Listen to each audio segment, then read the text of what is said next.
পুরসভায় টালমাটাল অবস্থা তৃণমূল কংগ্রেসের। এবার তারক সিং তিনি পদত্যাগ করলেন, তিনি পদত্যাগপত্র জমা দিলেন। আরেক মেয়র পরিষদের ইস্তফা দেবলীনা সুশান্তের পর তারক সিং ইস্তফা দিচ্ছেন। তারক সিং পদত্যাগের আগেই ক্ষোভ উগরালেন।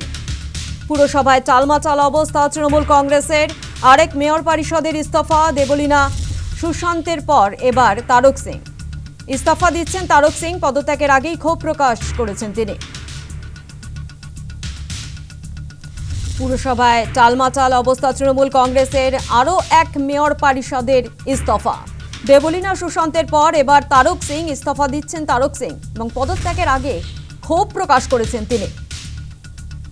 ইস্তফা আরও এক মেয়র পরিষদের।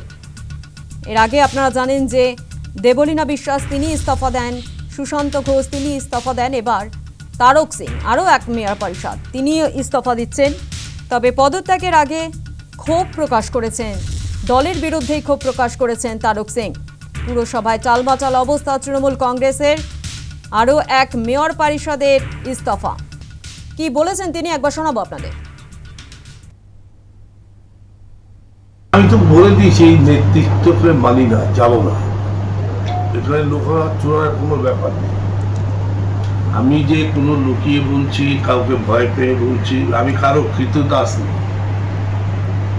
আমি একটা ব্যক্তি, আমার নিজের ব্যক্তিত্ব আছে।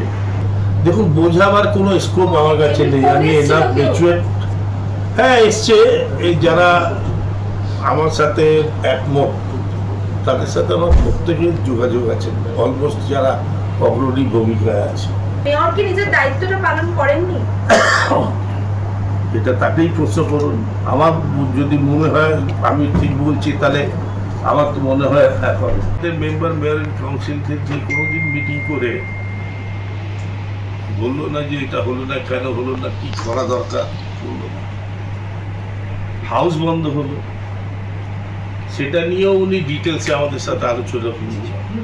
আমি অন রেকর্ড আপনাদের বলছি 2021-এর কথা। কার্তিক ব্যানার্জি আমাকে ফোন করে বলেছিল আমি বিজেপিতে যাচ্ছি, তোমার নাম বলেছি শুভেন্দুকে বেলা পূর্বে দেওয়ার জন্য। আমি বললাম আমি যাব না। কেন এই বাড়ির মধ্যে এরকম হচ্ছে?